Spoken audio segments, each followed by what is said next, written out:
Imali smo još jednu nizu pripremljenih i loše sceniranih sjednica kolegijuma, ali prije svega da pozdravim vas prisutne medije. Vi ste imali priliku da to vidite na licu mjesta kako to izgleda. Meni je samo jedna stvar žao što nema mogućnost da kamere uživo kao ovu preskonferenciju prenose i sjednicu kolegijuma, gdje predsjednik Skupštine nije dozvolio da se na sjednici kolegijuma i na dan pred početak sjednice kolegijuma raspravlja o novim tačkama dnevnog reda. To u prevodu znači da je kolegijum Skupštine grada odbio nevjerovatnih 82 tačke i da je zakazao samo 2 tačke dnevnog reda. Dakle, oni su zakazali redovnu sjednicu sa 2 tačke dnevnog reda, trebalo se raspravljati o 82 tačke dnevnog reda. Zašto su skratili rok da ne bude sjednica od danas pa za 10 dana, nego za 7 dana? Zašto nisu htjeli da uvrste 82 tačke, da se o njima raspravlja? Pa evo, iako je 7 dana odbornicima dovoljno 7 dana da iščitaju sve te tačke do naredne srijede, kada je planirana redovna sjednica. Postavlja se pitanje zašto predsjednik Skupštine i SNSD u Banja Luci ne žele da se raspravlja o tački koja se zove besplatni placevi za mlade bračne parove.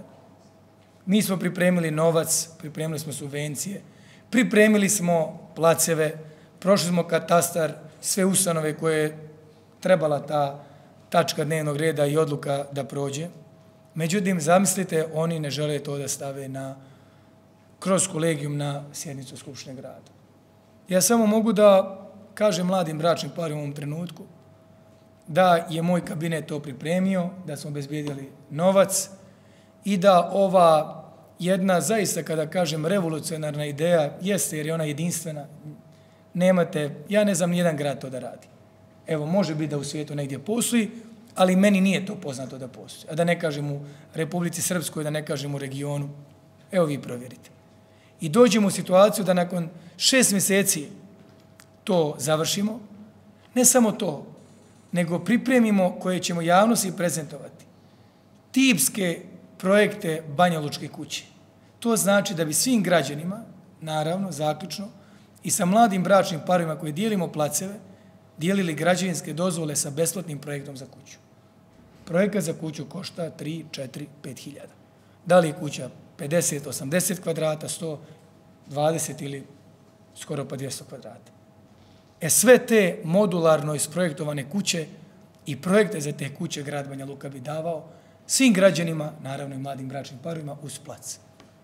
Međutim, mi to pripremamo 6 mjeseci, a Skupština neće na kolegijumu da to stavi na dnevni red.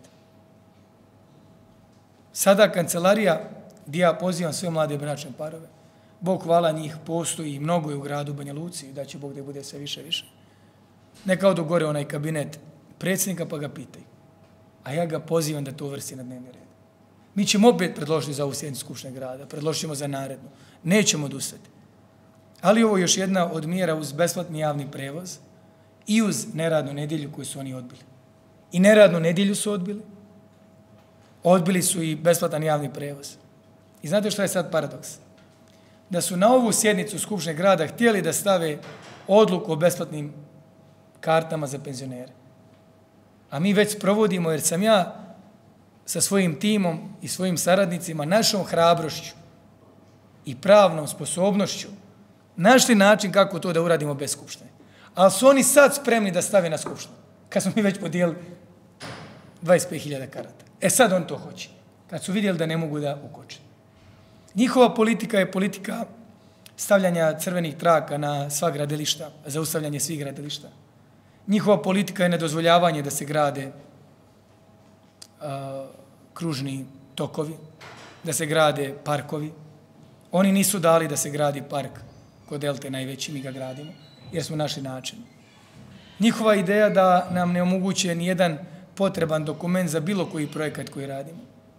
Čak SNSD na čelu sa doktorima se bori za to da Sokolski dom ne bude imovina grada Banja Luka. To je njihova politika.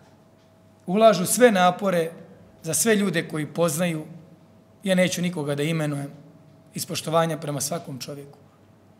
Ali doktori iz SNSD-a sjedaju sa ljudima i vrbuju i lobiraju da Sokolski dom, koji je svim presudama sudova gradski, ali proces uknjižavanja preko svojih ljudi žele da maksimalno uspore.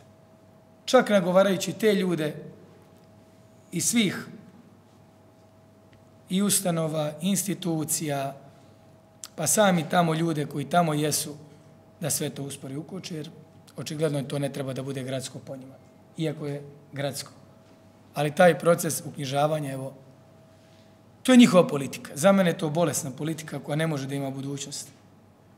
Kao što nije normalno da danas nisu htjeli ni da raspravljaju o tački dnevnog reda koja se zove rezolucija, jedan opšti akt o sufinansiranju privatnih vrtića.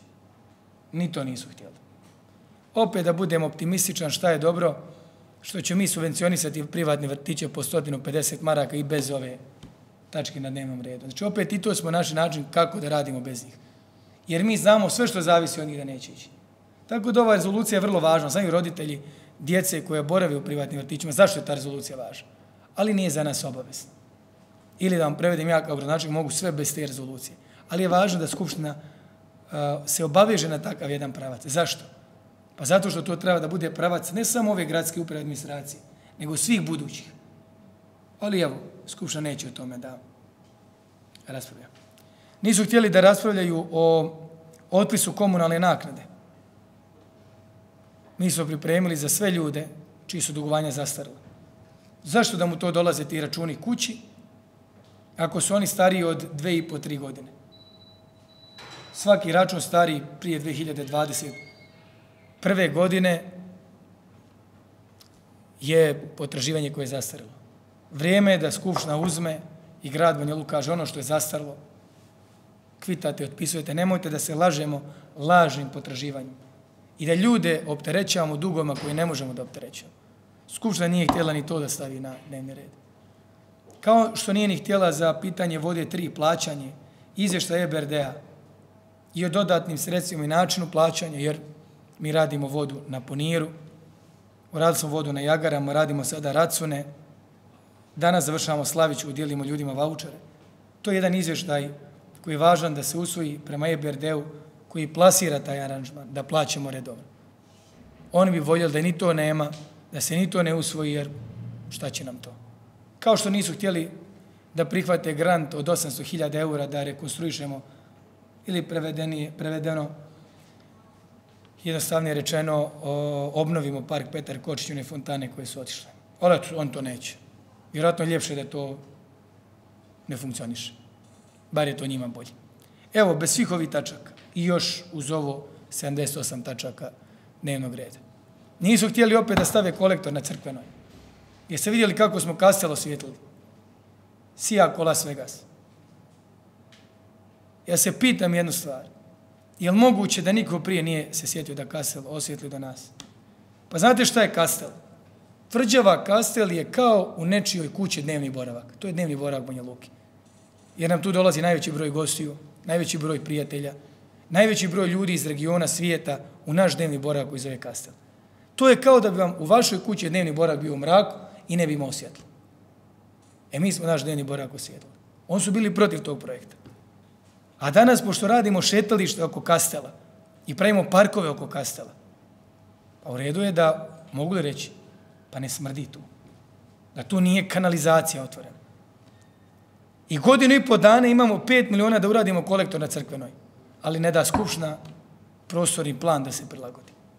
I ovu sjednicu su taj prostorni plan odbili. Je li vam jasno nešto? Da predsjednik Skupštine ne smije dati izjavu. Bar u ovom trenutku može se smiluje poslije mene dati neku veoma nesmislenu i glupu izjavu. Jeste vidjeli da predsjednik Skupštine prekida sjednicu kolegijom? Jeste vidjeli da predsjednik Skupštine nema ni jedan odgovor na sjednici kolegijuma? Ko bježi od odgovora, ko se sklanja, ko se povlači, ko ćuti, taj gubi, taj se brani, taj pojma nema o životu. Ili o politici, da budem precizniji. Došao je sa zadatkom, nadam se da će svoje doktore poslije ovog moći nazvati i reći uradio sam ono što ste mi rekli. vjerojatno po nalogu 2 doktora. Tako da mi nastavljamo dalje da se borimo. Od predložene 80, gotovo 5 tačaka, 2 su stavljene na dnevni red. I ovo je novi svojevrsni rekord.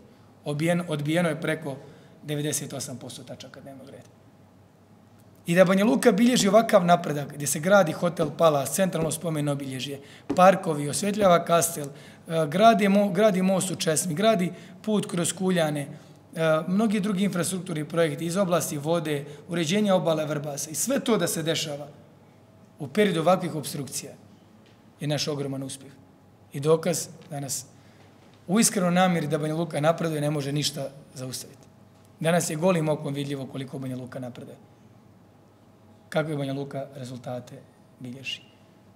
Tako da, evo, da znate, nas ova pitanja zašto i tačaka dnevnog reda nema, oni to pravdaju nekim glupim razlozima, proceduralno, da ne možemo na dnevni red da dopunimo dnevni red, da na dnevnom redu ne možete dopuniti dnevni red, da na sjednici kolegijuma ne možete dopuniti. Pa to je najbolji prostor da se to uradi. Tako je rekao Poslovnik. Tako da, evo, imate utorak, to je u srijedu sjednicu gdje nema pola odbornika, gdje ja kao gradonačelnik sam rekao da je to termin koji nije usaglašen i ne odgovara meni, ali evo, to njih ne interesuje. Ono što su garantovali, što me raduje o svemu ovome, a vi se čuli, a nemojte da on poziv kaže da nije, da oni očekuju još jednu sjednicu do kraja jula. Evo, iskreno budem radovan. Ako bude još jedna sjednica do kraja jula, ali da se ovo stavi na dnevni red, to će biti dobro. Do tada ja ću 1070 mladih bračnih parova zainteresovanih za podjelu besplatnih placeva upućivati gore, da on kaže kad će ići na dnevni red. Jer kad oni stave na dnevni red, mi građanima idemo dijeliti. Hvala.